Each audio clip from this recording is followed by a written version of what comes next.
வேப்பூர் ஆலத்தூர் ஒன்றியங்கள்ல உள்ள ஊர்களை இணைக்கும் வகையில பல்வேறு பாலங்கள் கட்டி கொடுத்திருப்பது அண்ணன் சிவசங்கர் அவர்கள்.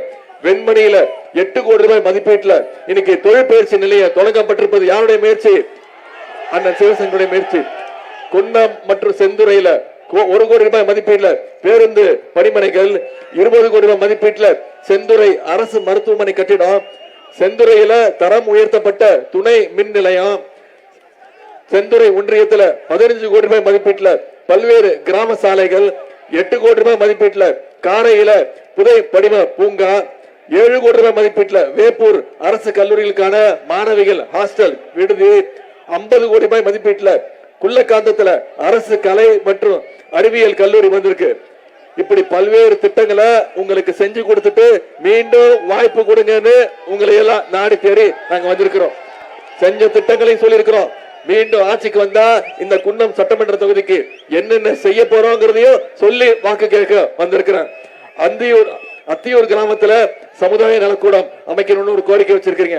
நொச்சிக்குளம் ஊராட்சியில VAO அலுவலகம் அமைக்கணும்னு கோரிக்கை. இலுப்பைக்குடி காட்டுல புதிய பஸ் ஸ்டாண்ட் வேணும் அப்படின்னு கோரிக்கை. இலுப்பைக்குடி காட்டுல இளைஞர்களுக்கு ஒரு பிளே கிரவுண்ட் விளையாட்டு மைதானம் வேணும் அப்படின்னு ஒரு கோரிக்கை.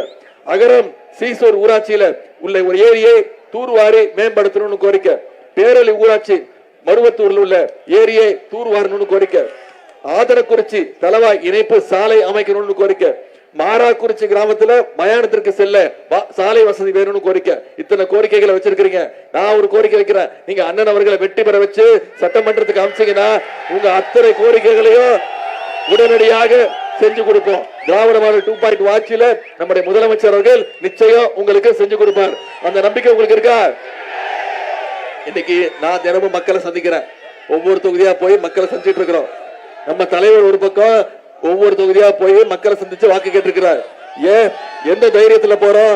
கடந்த 5 வருஷமா சென்ற சட்டமன்ற தேர்தல் பொழுது நாம சொன்ன வாக்குறுதிகளை காப்பாத்தி இருக்கிறோம், செஞ்சு கொடுத்துக்கிறோம் அப்படிங்கிற உரிமையில அந்த நம்பிக்கையில இன்னைக்கு மக்களை சந்திக்க போறோம்.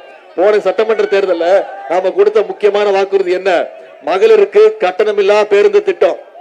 ஆட்சி அமைஞ்சோட நம்முடைய முதலமைச்சர் போட்ட முதல் கையெழுத்து மகளிருக்கு கட்டணமில்லா பேருந்து திட்டத்தை அறிமுகப்படுத்தினார். விடியல் பயண திட்டம். இன்னைக்கு மகளிர் ஒவ்வொருத்தரும் மாசம் 900 ரூபாயில இருந்து 1000 ரூபாய் வரைக்கும் மகளிர் கட்டணமில்லா பேருந்து திட்டத்தின் மூலம் பயன்பெற்று இருக்கிறாங்க. கல்வி ரொம்ப ரொம்ப முக்கியம். பசங்க ஸ்கூலுக்கு வரணும், பசியோட படிக்க கூடாதுன்னு நம்முடைய முதலமைச்சர் அறிமுகப்படுத்தினதுதான் நம்ம இருப்பா பேசுங்க. முதலமைச்சர் காலை உணவு திட்டம். இன்னைக்கு 1ஆம் வகுப்புல இருந்து 5ஆம் வகுப்பு வரை படிக்கக்கூடிய எல்லா குழந்தைகளுக்கும், அரசு பள்ளியில் படிக்கக்கூடிய அனைத்து குழந்தைகளுக்கும் கிட்டத்தட்ட 20 லட்சம் குழந்தைகளுக்கு காலைல ஸ்கூலுக்கு வந்தாங்கன்னா முதல்ல தரமான உணவு, அதன் பிறகு தரமான கல்வியை கொடுத்திருக்கிறோம். சரி, பள்ளிக்கூடத்துக்கு வர வச்சுட்டோம், கல்லூரிக்கு போக வைக்கணும். அதுக்காக நம்முடைய முதலமைச்சர் கொண்டு வந்ததுதான் கல்வி உதவித்தொகை திட்டம். அரசு பள்ளியில படிச்சு எந்த கல்லூரியில போய் சேர்ந்தாலும், தனியார் கல்லூரியாக இருந்தாலும் சரி, அவங்களுக்கு ஒவ்வொரு மாசமும் கல்வி ஊக்கத்தொகையா 1000 ரூபாய் நம்முடைய முதலமைச்சர் கொடுத்திருக்கிறார்.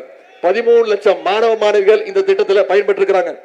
அதே மாதிரி நான் முதல்வன் திட்டத்துல 3 லட்சம் இளைஞர்களுக்கு வேலை வாய்ப்பை உருவாக்கி கொடுத்திருக்கிறோம். இப்ப சமீபத்துல 3 மாசத்துக்கு முன்னாடி 10 லட்சம் லேப்டாப்களை கல்லூரி மாணவ மாணவிகளுக்கு கொடுத்திருக்கிறோம். இன்னைக்கு அதிமுக ஒரு பொய் பிரச்சாரத்தை செய்யறாங்க. அதிமுக கொண்டு வந்ததுதான் இந்த திட்டம், அதை முடக்கிட்டோம் அப்படின்றாங்க. அதிமுக ஆட்சியில லேப்டாப் கொடுத்தாங்க. யாரு கொடுத்தாங்க? பள்ளிக்கூடம் படிக்கிற குழந்தைங்களுக்கு கொடுத்தாங்க. 2019 அந்த திட்டத்தை நிப்பாட்டிட்டாங்க, கைவிட்டுட்டாங்க. நம்மளோட முதலமைச்சர் பார்த்தாரு, இந்த லேப்டாப் யாருக்கு அதிக பயனுள்ளதா இருக்கும்? கல்லூரி மாணவர்களுக்கு இன்னும் பயனுள்ளதா இருக்கும்னு இப்ப 10 லட்சம் மாணவ மாணவிகளுக்கு லேட்டஸ்ட் டெக்னாலஜியோட லேப்டாப் கொடுத்திருக்கிறோம். இது எல்லாத்தோட முக்கியமான திட்டம், உங்க ஏற்கனவே தெரிஞ்ச திட்டம் தான்.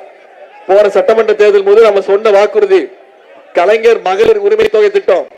கடந்த 3 வருஷமா 1,31 லட்சம் மகளிருக்கு கலைஞர் மகளிர் உரிமை தொகை திட்டத்தை கொடுத்துட்டு இருக்கிறோம்.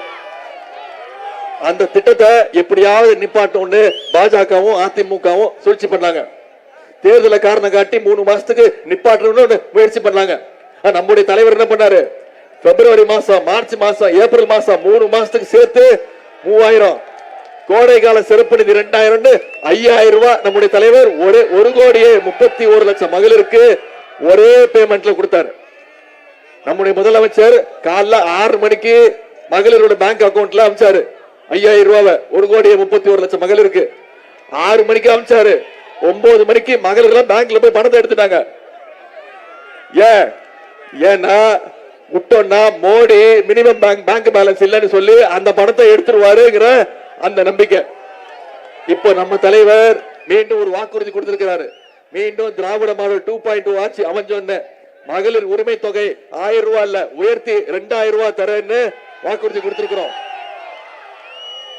காலை உணவு திட்டம் 5ஆம் வகுப்பு வரைக்கும் இல்ல 8ஆம் வகுப்பு வரைக்கும் உயர்த்தப்படும் வாக்குறுதி கொடுத்திருக்கிறோம். மீண்டும் இந்த 5 வருஷத்துல 35 லட்சம் மாணவ மாணவிகளுக்கு கல்லூரி மாணவ மாணவிகளுக்கு லேப்டாப் வழங்கப்படும், இலவச லேப்டாப் வழங்கப்படும் வாக்குறுதி கொடுத்திருக்கிறோம். ஓஏபி முதியோர் உதவித்தொகை 1200 இல்ல உயர்த்தி 2000 ரூபாய் கொடுப்போம் வாக்குறுதி கொடுத்திருக்கிறோம். கல்வி உதவித்தொகை 1000 இல்ல 1500 உயர்த்தி கொடுப்போம் வாக்குறுதி கொடுத்திருக்கிறோம். மகளிர் சுய குழுக்களுக்கு எந்தவித கேரண்டி இல்லாம 5 லட்சம் ரூபாய் வரைக்கும் கடன் கொடுப்போம் வாக்குறுதி கொடுத்திருக்கிறோம். இன்னொரு முக்கியமான வாக்குறுதி கொடுத்திருக்கிறோம். உங்களுக்கு தெரிஞ்சிருக்கும், ஒவ்வொரு மகளிருக்கும் ஆட்சி அமைஞ்சோன்னு நம்முடைய முதலமைச்சர் ஒவ்வொரு மகளிருக்கும் 8000 ரூபாய் மதிப்புள்ள ஒரு கூப்பன் கொடுத்துருவோம். அந்த கூப்பன் வச்சு மகளிர் அவங்களுக்கு வீட்டுக்கு என்ன தேவையோ, மின்சார வசதி என்ன தேவையோ அதை அவங்களே முடிவு பண்ணி வாங்கிக்கலாம். இந்த திட்டத்தை எல்லாம் நிறைவேற்றணும்னா மீண்டும் நம்முடைய திராவிட மாடல் 2.2 ஆட்சி அமைய போவது உறுதி. ஆட்சி அமைஞ்சொன்ன நான் சொன்ன வாக்குறுதிகள் அத்தனையும் நம்முடைய தலைவர் செஞ்சு கொடுப்பார். இத அடுத்த 17 நாட்கள், இன்னைக்கு தேதி 6ஆம் தேதி, 23ஆம் தேதி தேர்தல். அடுத்த 17 நாட்கள் இந்த பிரச்சாரத்தை நீங்க அத்தனை பேரும் முடிவு பண்ணிட்டீங்கல்ல, உதயசூரியன் சின்னத்துக்கு வாக்களிக்கணும் நீங்க முடிவு பண்ணிட்டீங்கல்ல. நீங்க இந்த பிரச்சாரத்தை ஒரு வாக்காளரா சந்திச்சு இந்த பிரச்சாரத்தை மக்கள்கிட்ட எடுத்து கொண்டு போய் சேருங்க. ஒவ்வொரு தெருவா போங்க, ஒவ்வொரு வீடா போங்க, ஒவ்வொரு வாக்காளரை சந்திச்சு ஏன் மீண்டும் திமுக ஆட்சி அமையணும், ஏன் நம்முடைய தலைவர் மீண்டும் முதலமைச்சரா உட்காரணும், அடிமை கூட்டத்தை, பாசிச கூட்டத்தை, சங்கி கூட்டத்தை தமிழ்நாட்டுக்குள்ள நுழைய விடக்கூடாது அப்படிங்கிற பிரச்சாரத்தை நீங்க சொல்லுங்க.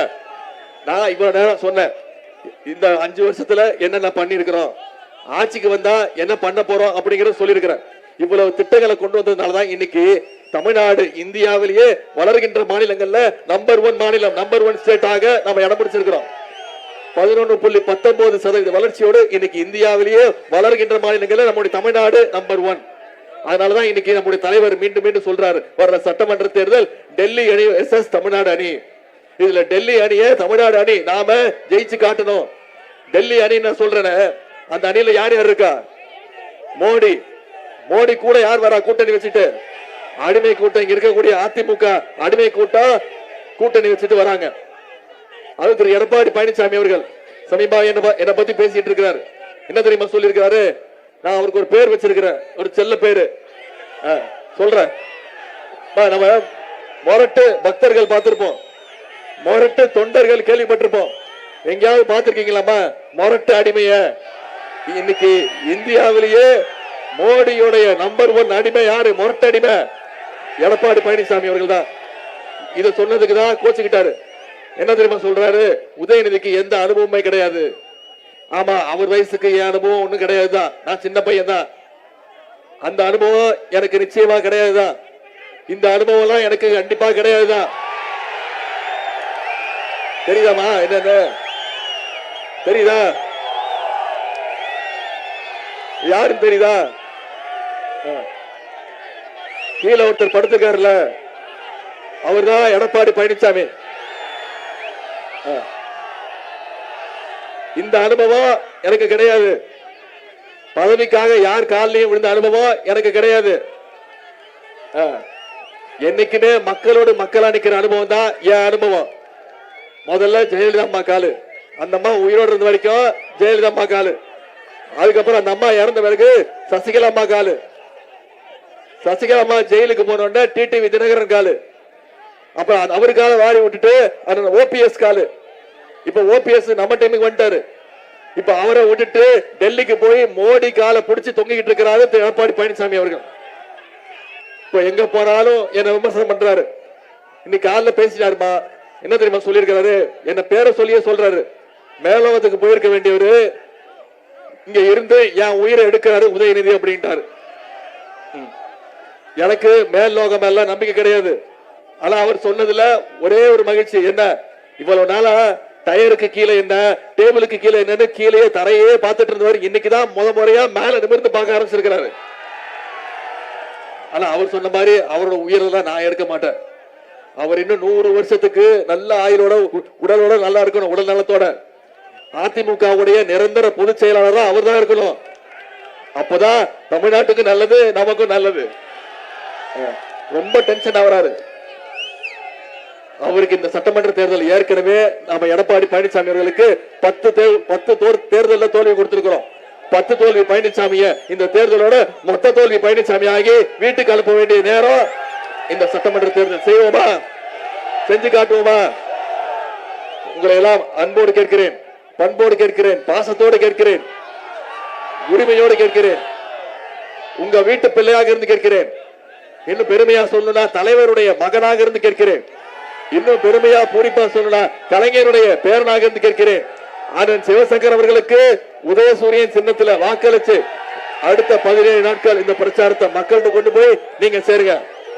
மீண்டும் சங்கி கூட்டத்தை, அதிமுக பாஜக அடிமை கூட்டத்தை தமிழ்நாட்டுக்குள்ள நுழைய விடக்கூடாது அப்படிங்கிற பிரச்சாரத்தை மக்கள்கிட்ட எடுத்து கொண்டு போய் நீங்க சேருங்க. வெற்றி நிச்சயமா. செஞ்சு காட்டுவீங்களா? அன்புக்கும் வரவேற்புக்கும் நன்றி. ஆதரிப்பீர். உதயசூரியன், உதயசூரியன், உதயசூரியன். டாக்டர் ஸ்ரீவர்மா ஆயுள் தரும் ஆயுர்வேதா அறுவை சிகிச்சை இல்லா குணம், ஆயுள் கால நிவாரணம். Express courier private limited. Domestic international cargo உங்கள் இல்லம் தேடி வந்து கொரியர் புக்கிங் டெலிவரி செய்து தரப்படும்.